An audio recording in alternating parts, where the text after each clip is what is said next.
Hey everybody, I'm glad you guys could join us today. We have a very exciting time. I'm especially excited. As you guys know, it's Wizard World Chicago Comic-Con, which is going to be going on Thursday through Sunday, 23rd through the 26th. There's going to be a ton of guests coming in, artists, cosplayers, the whole shebang. But today, I'm especially ecstatic because I get to talk to Mr. Will Friedle.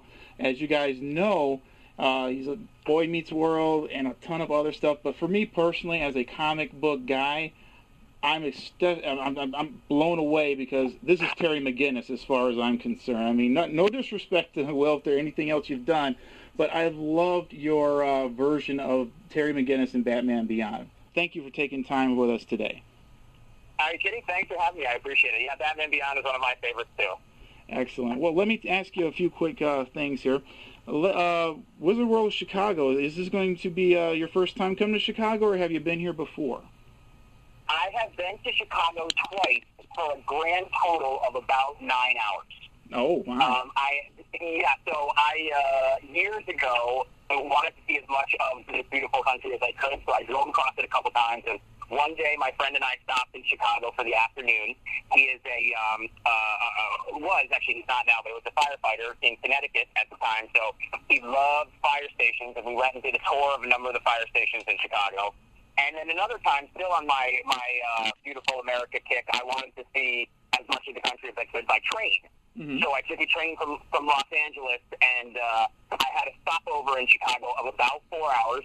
I ran out and tried to get some deep dish pizza, which I did. I found the first place that I could, grabbed some deep dish, and made my train again. So to answer your question, I've been there, but certainly have not spent enough time there. So I can't wait to spend three days there. I really can't. Excellent. Well, I'm glad you're going to be here for this. I'm telling you, it's going to be an experience that you'll never forget. A lot of fans, a lot of good stuff is going to be coming your way. Well, let me ask you real quick, too. As far as acting goes, we know that you've done a lot of voiceover work. You've been on television and done some movies and things. But how did you break into the acting industry? I started when I was very young. I was 10 years old when I started professionally. So, like a lot of people, I started in school doing regular second, third, fourth grade plays, and my teacher, a woman named Doreen Cohn, knew that there was an audition for a very small role at a stage in Connecticut called Hartford Stage, which is a very well-known theater company, and for a doll's house, where I auditioned for one line. I ended up getting the part, and 2 weeks before the play premiered, they switched me with the lead kid. So I went from having one line to having a whole bunch of lines, and then after that, I begged my parents to allow me to start traveling into New York and get a manager. They kind of laughed at me because I was 11 years old. None of us in my family have anything to do with the entertainment industry, so the idea of one of their sons becoming an actor was certainly a strange request, but I'm from a very close-knit family, and they also support us in the decisions that we make. So by 11, my dad had gotten a whole bunch of yellow pages from New York City, and we had pictures taken in the back of his office, regular headshots, and sent them out to a number of listings of managers and agents in New York City. One of them called back, and 6 months later, I was on my first television series on Nickelodeon, and the rest is kind of history. Excellent. Well, hey, it's got to start somewhere. That is cool. I love talking to actors and actresses who kind of had no real, it just kind of happened, doors open one after the other, and you just kind of fell in love with it. I love hearing those kind of stories. That's what happened. It was funny. I was talking to my brother about that yesterday, about kind of earning it, and how the fight for something and the struggle for something makes when you get it so much better. And I was on that bus to New York 3 hours down and 3 hours back at least once a week, sometimes twice. It was tough, but I'm glad that I did it. Absolutely. We just touched on a few things. Boy Meets World, Eric Matthews, of course. I started watching it, as a young kid too, and the growth of Eric Matthews throughout the series. Wow, it was kind of amazing watching you dive into different areas. At first you had the older brother kind of you reminded me a lot of my older brother, the picking on and shoving the little brother around. And then as you progressed through high school and into college, we got to see you kind of dive and change Eric Matthews into a unique kind of character. Well, I think unique is a very nice way of talking about Eric towards the end there. Eric was not the smartest guy in the world towards the end. Yeah, he definitely had an interesting character arc. One of my favorite theories that I ever heard about it was that because the show was from Corey Matthews' point of view, when Corey was very young, he saw his older brother as this hip, cool, awesome kind of guy who got girls and was really fun to be around with and popular. But as he got older, he started to see Eric as a little bit more of an idiot. And so since it was all through Corey's eyes, I kind of liked that theory. I think the real reason is just because it was, so much fun to play and to be goofy that's kind of the direction they wanted you to go. Absolutely. I would agree with you. As we also touched on, you've done a lot of voiceover work over the years. Most notably, especially to those who are big, DC fans, such as myself, Batman Beyond, Terry McGinnis. I got to tell you, Will, last year I had an opportunity to sit across for a quick minute from Kevin Conroy. He was at last year's Chicago Wizard World. Got to talk to him for a real quick minute, and that was an amazing experience. And I got to tell you, every time, I don't know if you follow much of the comic book world right now, but they've got several Batman Beyond comics floating around, and I find myself, every time that I'm sitting there reading one, I hear your Terry McGinnis in my head reading the dialogue. It's uncanny, just like I hear Kevin Conroy's Batman. I just, that's automatically what I hear. Well, I love that. Thank you. Kevin is the man. And when anybody asks me through every incantation of Batman who my Batman is, my answer is now and will always be Kevin Conroy. Absolutely. He is Batman. Everybody else is just fighting for second. Exactly. So, he took me under his wing. Batman Beyond, it's hard to believe, but it was 21 years ago now. Oh, my God. And, I know, crazy. But he was my first animated series ever. I'd never done voiceover before. Mm-hmm. So sitting next to Kevin Conroy and having Andrea Romano directing, Bruce Timm and Paul Dini producing, Alan Burnett, Glenn Murakami, all those guys writing, it was starting at the top. So I was really nervous. Mm-hmm. And Kevin just took me under his wing and mentored me in that side of the industry. Still love the guy, known him for 20-some-odd years.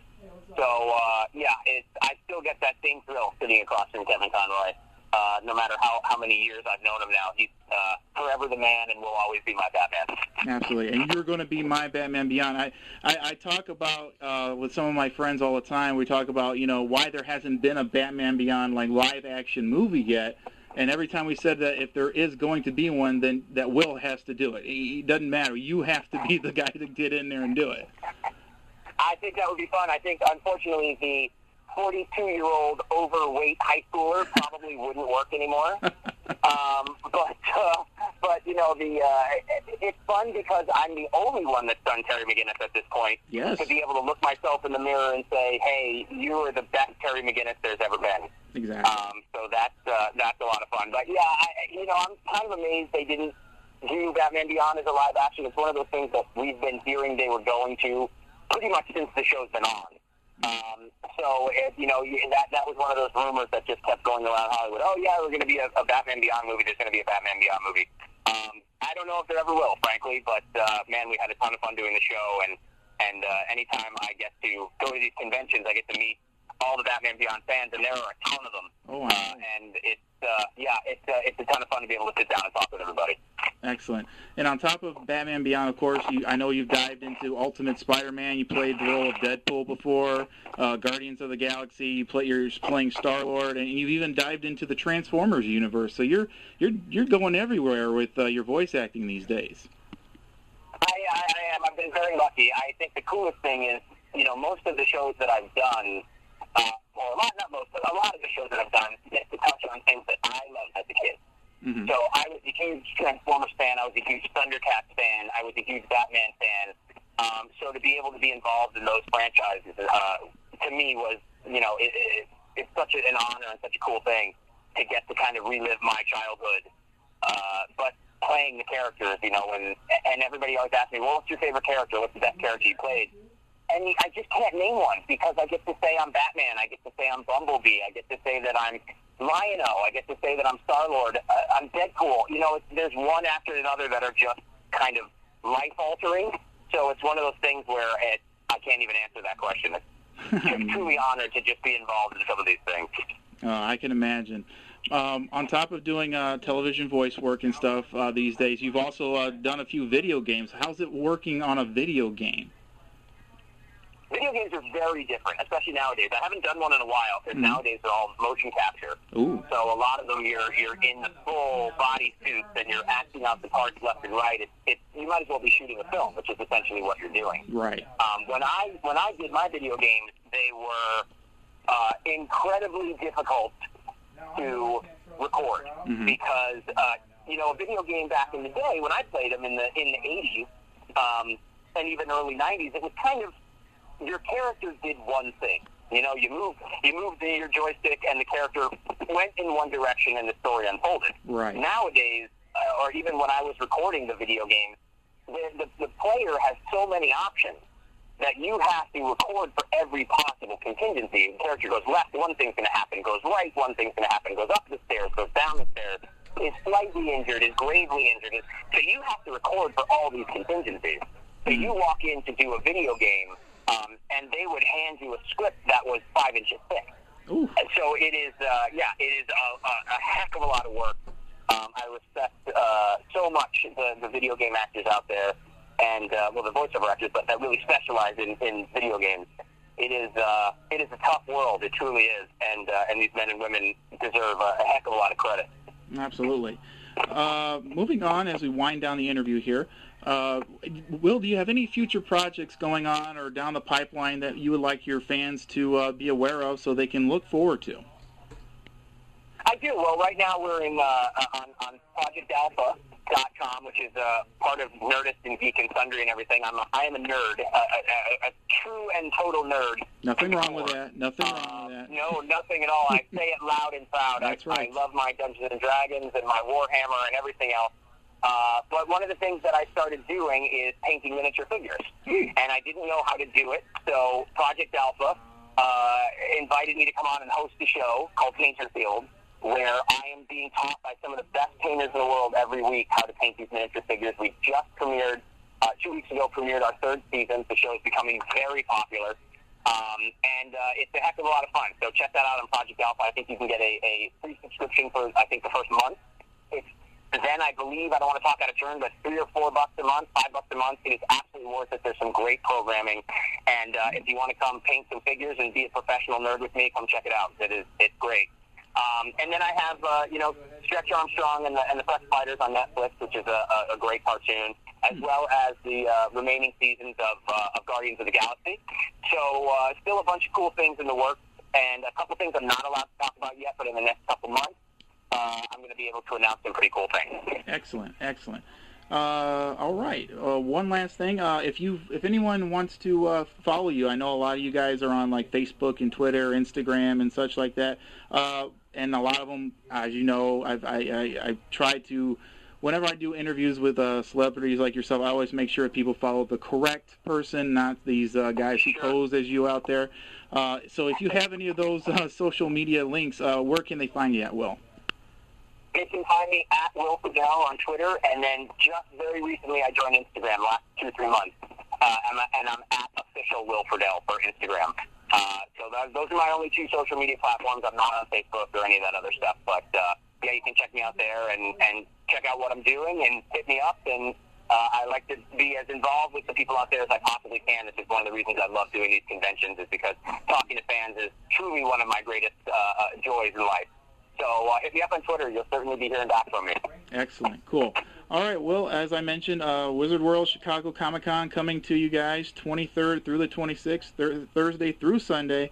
Will be around along with several other celebrities and, like I said, cosplayers, everything.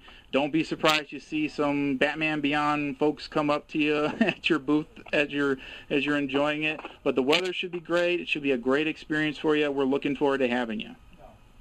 Well, I appreciate that. Yeah, and this is a special convention for us. This will be the first time ever that Danielle Fishel, Ben Savage, Ryder Strong, and I are together. So the core cast of Boy Meets World for the first time ever will be at a convention. So come on out and say hi. We also got Sissy Carlson Romano from Kim Possible. So I got a lot of my cast at this convention. I can't wait. So please come out and say hi to us. Absolutely. All right. Thank you again, Will, for everything.